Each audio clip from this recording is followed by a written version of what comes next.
sahabatku, mau Indonesia lumbung pangan? Mau?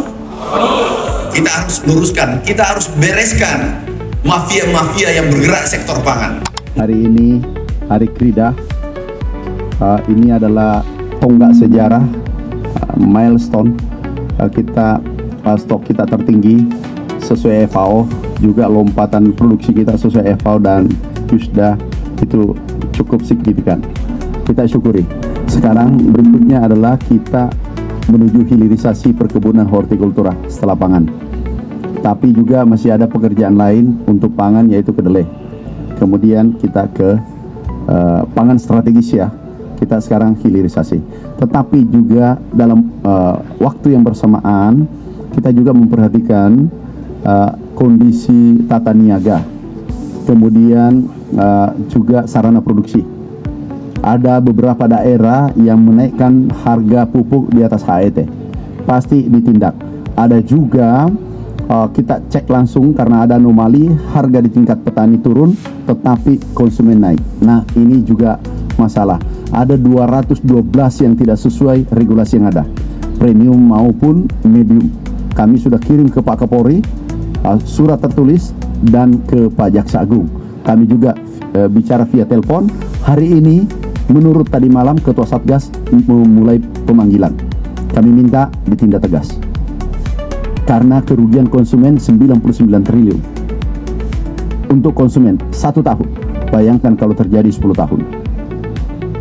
Itu hampir 1000 triliun. Nah, ini kita harus selesaikan. Sekali lagi, Hari Krida ini jadikan momentum khusus saudaraku penyuluh petani, Babinsa, PPLC Indonesia melaporkan secara rutin tiap hari melalui kepala badan. Tiap hari yang HET di atas kita kirim, insya Allah kita mungkin minggu ini kita tutup. Semua yang di atas HET seluruh Indonesia yang kami temukan langsung di lock, dikunci, tidak boleh lagi menjual pupuk. Itu kesepakatan kami dan insya Allah minggu ini kami lakukan.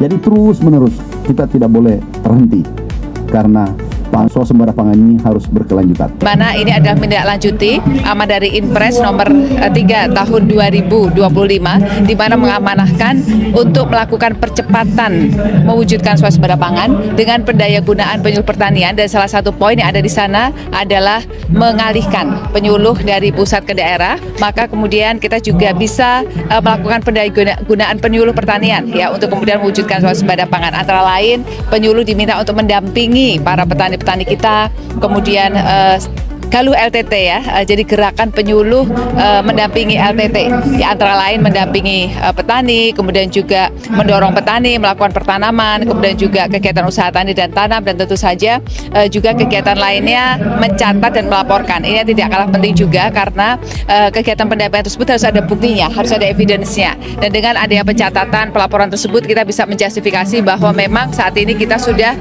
cukup melakukan kegiatan pertanaman untuk peningkatan produksi, peningkatan produktivitas, dan kita bisa wujudkan swasembada pangan.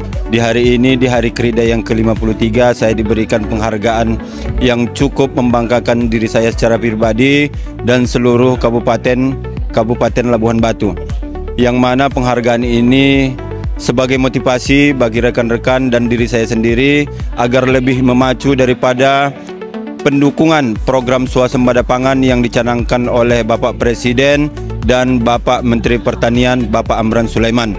Di sini kepada rekan-rekan sekalian agar kiranya kita lebih lagi memotivasi diri sendiri agar kiranya nanti di kemudian hari rekan-rekan sekalian mendapat penghargaan sebagai penyuluh pertanian terbaik dan mendukung swasembada pangan yang berkelanjutan.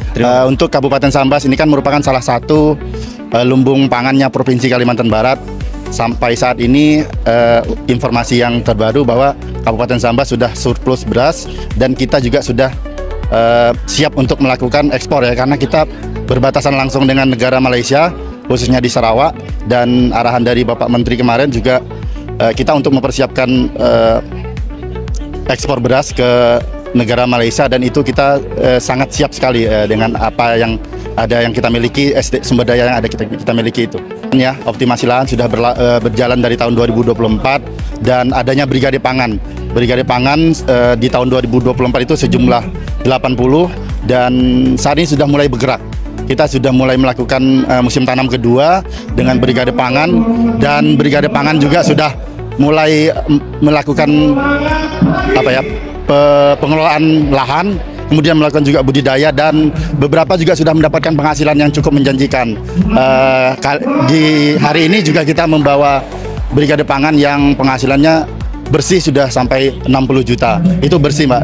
Kalau misalnya kotor itu kemarin saya tanya sudah 100-an juta lebih. Ini untuk di musim tanam kedua.